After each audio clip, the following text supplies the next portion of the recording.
যদি কারোর গোসল ফরজ হয় তাহলে গোসল ফরজ অবস্থায় যদি আপনি সারি খেয়ে নেন এই কারণে যে এখন গোসল করতে গেলে সারি খাওয়ার সময় আর থাকবে না, অথবা যে কারণেই হোক না কেন যে আমি পরে গোসল করব, তাহলে তার ফলেও সিয়াম হয়ে যাবে, কোনো অসুবিধা নেই।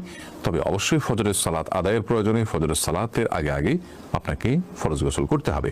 কিন্তু গোসল ফরজ হওয়া অবস্থায় অর্থাৎ শরীর অপবিত্র অবস্থায় যদি কেউ খাদ্য গ্রহণ করেন এবং সারি খেয়ে ফেলেন বা রোজা নিয়ত করেন, তাতেও রোজা হয়ে যাবে, সারি হয়ে যাবে, কোনো অসুবিধা নেই। যদিও গোসল করে তারপরে খেতে পারলে সেটা উত্তম, তা বলাই বাহুল্য। কোনো ব্যক্তি যদি রমজানের রাত্রিতে স্ত্রী সহবাস করে ঘুমিয়ে যায় এবং অপবিত্র অবস্থায় সাহারি খেয়ে সিয়াম রাখে, তাহলে তার সিয়াম হবে কি? সম্মানিত দর্শক মণ্ডলী, এই অবস্থায় সিয়াম হবে।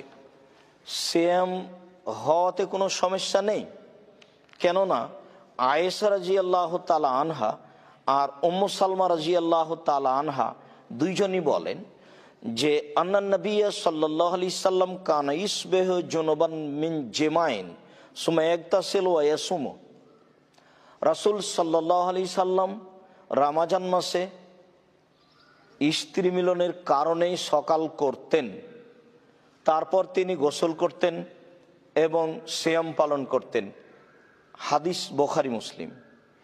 এই মর্মে আরও স্পষ্ট রয়েছে, আয়েশা রাদিয়াল্লাহু তাআলা আনহা বলেন, কানা রাসূলুল্লাহ সাল্লাল্লাহু আলাইহি সাল্লাম ইদরিকুল ফাজর ফি রমাদানা ওয়া হুয়া জুনুবুন মিন গায়রি হুলমিন।